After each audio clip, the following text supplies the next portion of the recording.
Thomas Grandoubert, bonjour. Bonjour Luc. Société Thermoprotect, qui comme actualité cette année va nous parler d'une habilitation, d'une certification, d'une labellisation, comment ça s'appelle? C'est un certificat, c'est ce qu'on appelle le MAS, qui a vocation à nous permettre d'intervenir dans des zones pétrochimiques, etc. C'est un référentiel qui a été mis en place par la pétrochimie. C'est un référentiel lié à la sécurité et à l'environnement et Oui. qui nous oblige à un certain nombre de choses en termes de sécurité et d'environnement pour nous permettre d'intégrer ces sites-là, c'est-à-dire d'y intervenir en toute sécurité, dans le respect d'un certain nombre de réglementations environnement. Et c'est des interventions qu'on ne pourrait pas faire si on n'était pas masé. Voilà, c'est ça. C'est une obligation pour intervenir dans certains secteurs particuliers. Voilà, c'est une exigence de certains donneurs d'ordre, de la pétrochimie, donc en gros les grands pétroliers. Voilà. Et les grands chimistes qui nous obligent à avoir ce type de référentiel pour entrer sur leur site. L'objectif pour eux, c'est d'éviter d'avoir des accidents de travail sur leur site.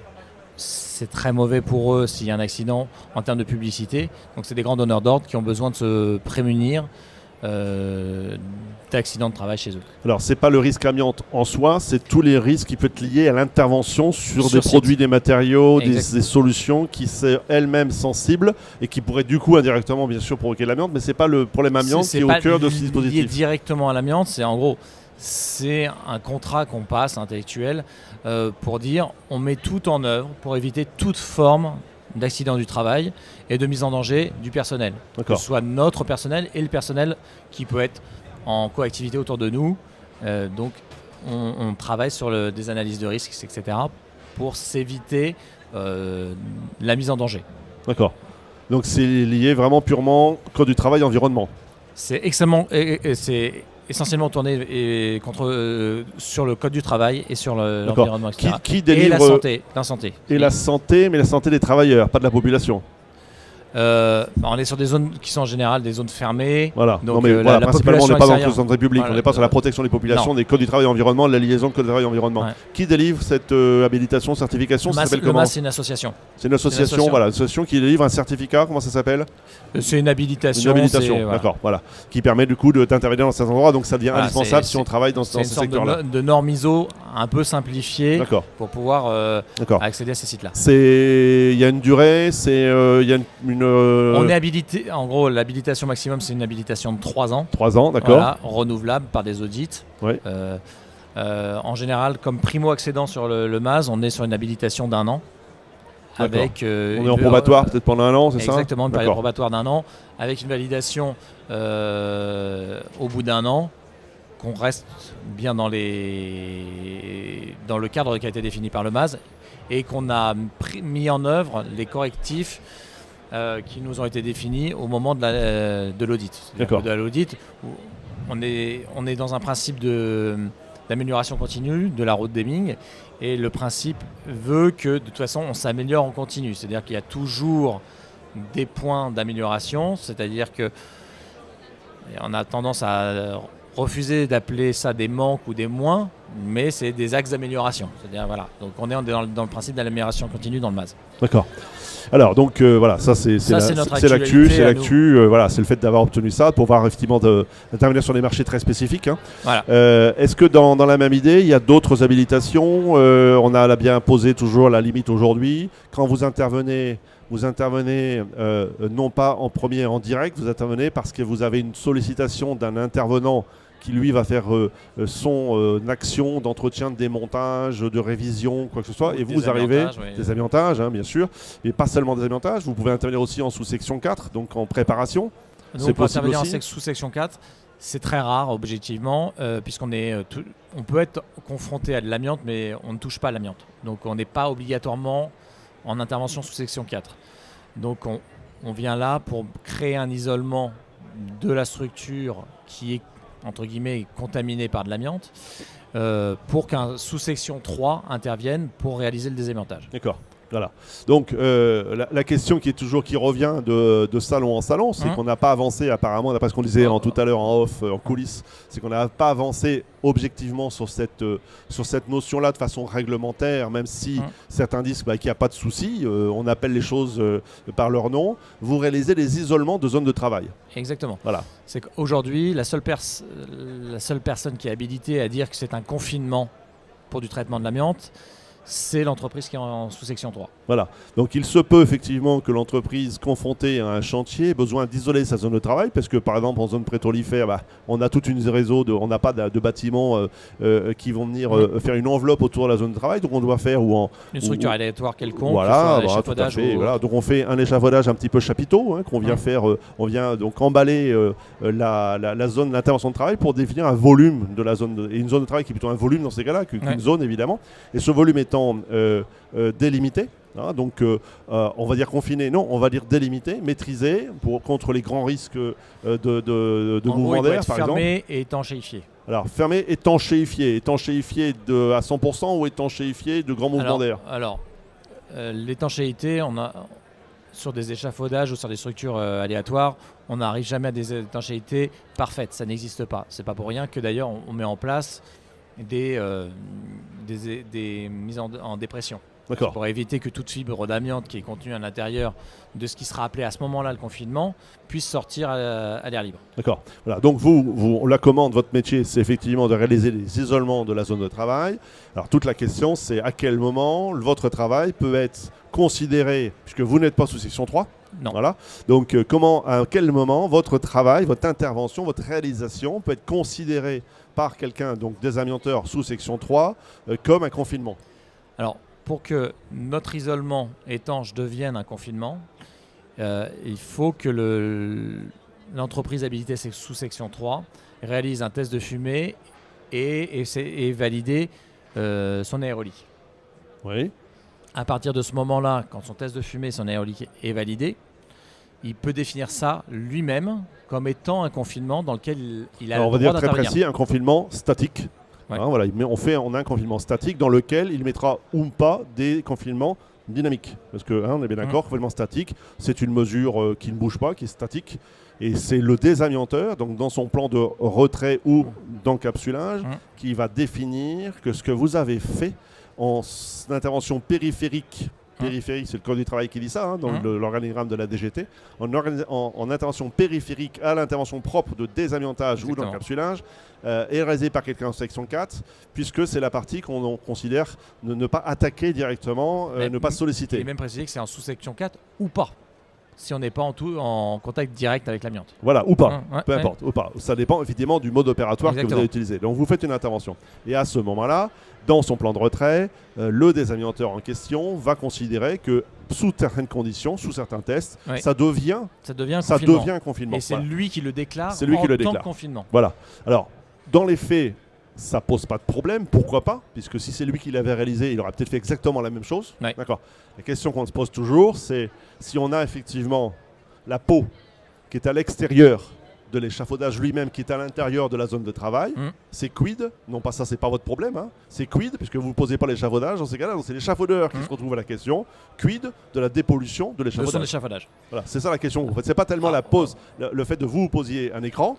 C'est que du coup, si l'écran se retrouve à l'extérieur de la zone d'échafaudé, enfin de l'échafaudage lui-même, on voit la structure ici, on a une structure tubulaire, comment nettoyer, être sûr des nettoyages de chacun des petits nœuds ou petits interstices dans l'échafaudage. Alors ça, effectivement, c'est une problématique, mais c'est une problématique plutôt d'échafaudeur. Donc là, l'échafaudeur, lui, on ne lui donne pas son avis. Il fait un échafaudage, il dit c'est pas un confinement. Ce qu'il négocie, pour avoir travaillé avec un certain nombre d'échafaudeurs, il négocie la dépollution de son matériel, avec des tests lingettes, etc. Mais pour ce qui est de l'intégralité de la validité du nettoyage de son échafaudage, c'est difficile à valider en soi. On est d'accord que là, c'est vraiment donc la responsabilité, non pas dans certains cas, puisqu'il faut voir dans quelle situation on se trouve, est-ce qu'il y a une obligation ou pas d'avoir un examen visuel, donc le fameux examinateur visuel après travaux qui vient vérifier l'état. Cet examen visuel n'est pas obligatoire dans tous les cas. Il y a beaucoup de cas où c'est d'ailleurs pas obligatoire. Donc est-ce qu'effectivement, notamment c'est que obligatoire en matériaux liste A, et liste B quand il y a restitution. Donc tout ce qui est autour qui échappe à la liste A, à la liste B, c'est pas obligatoire. On n'a pas d'examen visuel. Après, dans la libératoire, normalement, ils doivent un échafaudage propre. Oui, ils doivent, mais c'est l'entreprise qui est responsable. Il n'y en a pas un tiers qui vient vérifier. Ce qu'on a en liste A ou liste B avec préoccupation.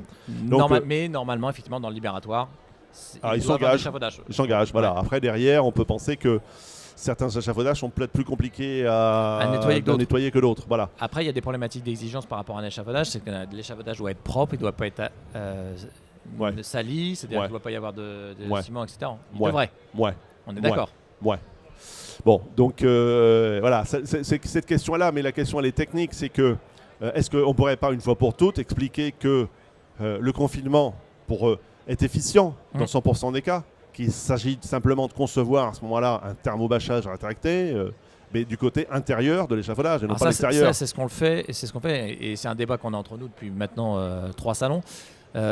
Aujourd'hui, les exigences qui nous sont données par nos clients, c'est quand on est dans un cadre de double pot, ils considèrent que la peau extérieure à l'échafaudage est une première peau et que la peau qu'on peut poser à l'intérieur de l'échafaudage et qui protège l'échafaudage de toute pollution est considérée comme une deuxième peau. Voilà.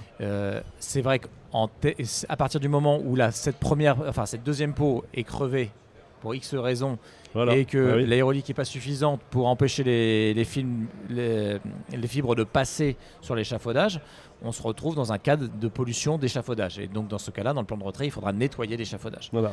Donc on peut considérer que sans aléa, il serait imaginable que la première peau étant réalisée à l'extérieur, la deuxième peau à l'intérieur, sans aléa et sans ou sinistre, léa technique ou à sinistre, on pourrait considérer que hors de tout ça, donc peut-être dans 80% des cas, ce serait tolérable. Simplement le surcoût en cas qui assure le surcoût en cas d'incident.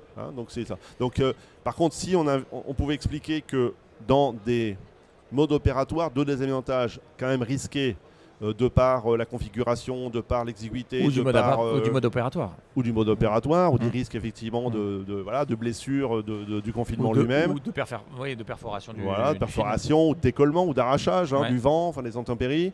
Voilà, on aurait des zones à risque, des endroits, des conceptions assez simples, des conceptions plus complexes, où là, dans ces cas-là, si, et pourquoi pas, la peau thermobâchée qui garantit cette étanchéité avec un système qui résiste au vent, qui résiste à l'arrachage, qui fait des tests, pourquoi pas, pourrait être posé systématiquement à l'intérieur, puisque par contre, les produits aujourd'hui un petit peu innovants qu'on sort de polyane liquide, qu'on vient poser sur cette double peau, est-ce que ça fonctionne ou pas ?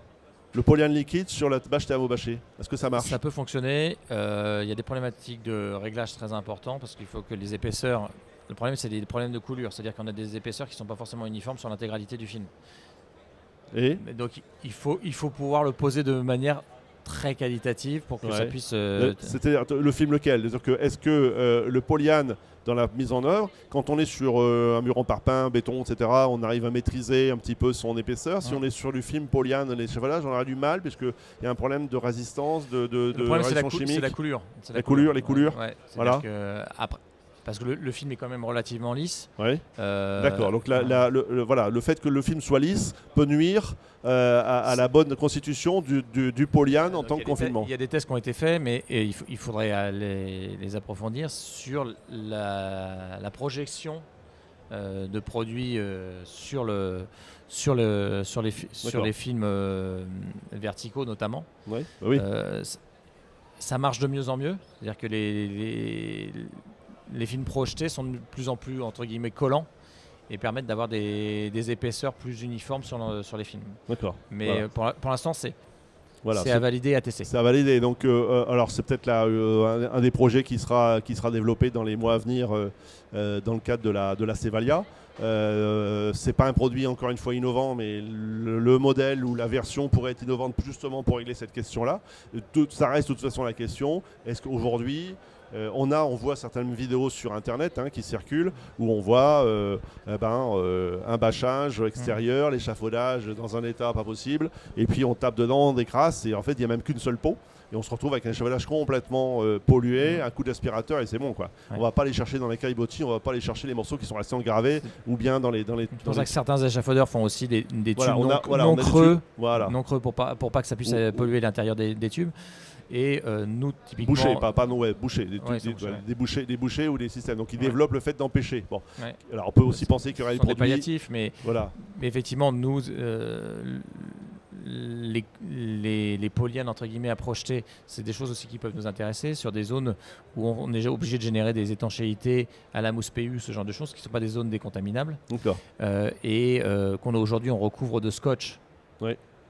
Et qui génère beaucoup de pertes de temps en termes de main-d'œuvre. Et projeter ce type de produit sur ces zones-là peut être quelque chose de très intéressant pour nous. C'est-à-dire que ça permet de rendre nettoyables des zones qui ne l'étaient pas au départ. D'accord. Voilà, on va terminer par un exemple. Est-ce qu'on a comme ça un exemple récent d'un chantier qui a vraiment été compliqué à gérer? Qu'est-ce qui a été compliqué à gérer? La forme, la hauteur, la durée, parce qu'on a un problème de durabilité quand même de ces polyanes qui existent, qui ont été thermobâchées. Est-ce qu'on garantit combien? 5 mois, 6 mois, 10 mois? Les problèmes des films thermobâchés, c'est la résistance aux UV. D'accord.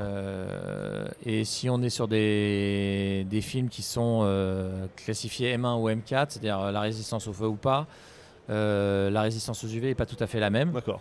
Donc on reste sur des zones d'activité qui sont de durée limitée. C'est-à-dire que sur un polyane classique, avec des ensoleillements plutôt, on dira Sud-France, on est sur des résistances aux UV pendant 12 mois.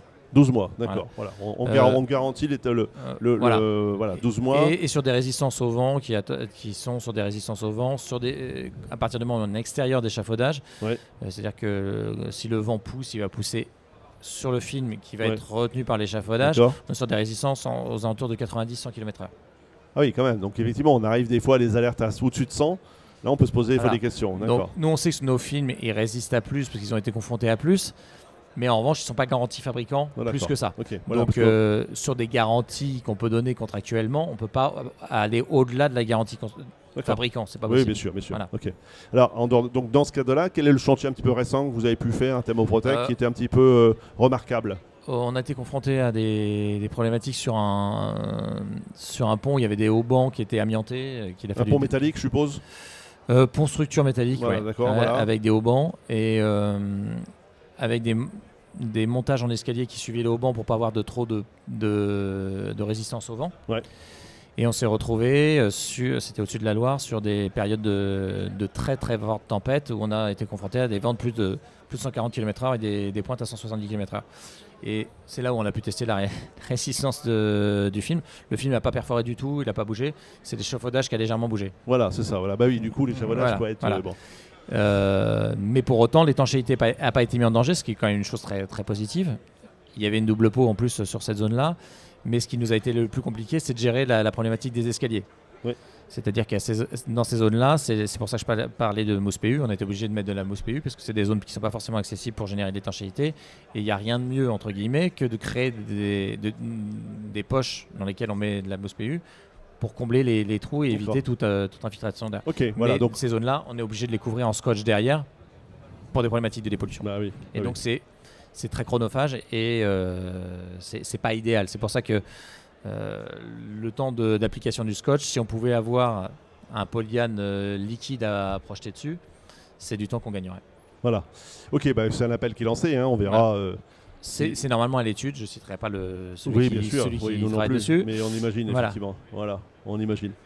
On imagine que c'est un cas.